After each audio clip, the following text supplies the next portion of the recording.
Nelson Mandela Long Walk to Freedom. It means Great Struggle for Freedom. This book is written by Nelson Mandela. I'm sure you have heard this name. Let me give you a brief introduction of Nelson Mandela. He was a South African anti-apartheid revolutionary political leader who served as President of South Africa from 1994 to 1999. Just now I used a word, apartheid. What does it mean? It means apartness or separateness.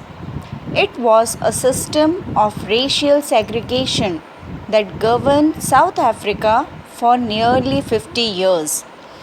When we read about Mr. Mandela, few questions arise in our mind, like how did Nelson Mandela change the world?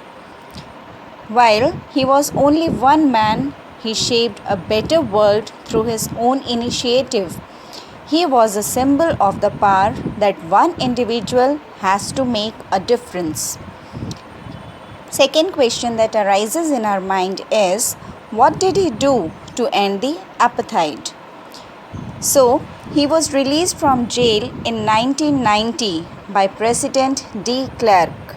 Mandela and de Klerk led efforts to negotiate an end to apartheid, which resulted in the 1994 multiracial general elections, in which Mandela led the African National Congress to victory and became president.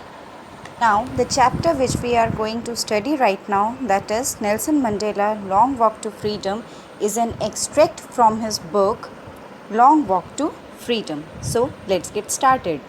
It was 10th May. The day was very bright and clear. Many world leaders had been coming to the author to pay respect to him. It was before the inauguration. The inauguration was to be the largest gathering of world leaders there. The inauguration ceremonies took place in a big open building in Pretoria. Here, the South Africa's first democratic non-racial government was to be installed. For decades, this had been the center of racial superiority, and now it was a beautiful coming together of various people like the colors in a rainbow. On that day, the author was in the company of his daughter Zenani. Mr. de Klerk was first sworn in as second deputy president.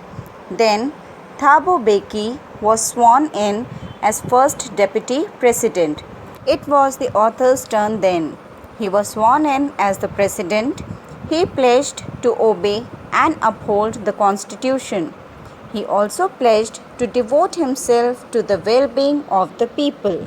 The author spoke of the newborn liberty. He thanked all the international guests. He said that they had come there to be with his countrymen. It was the common victory for justice, peace, and human dignity.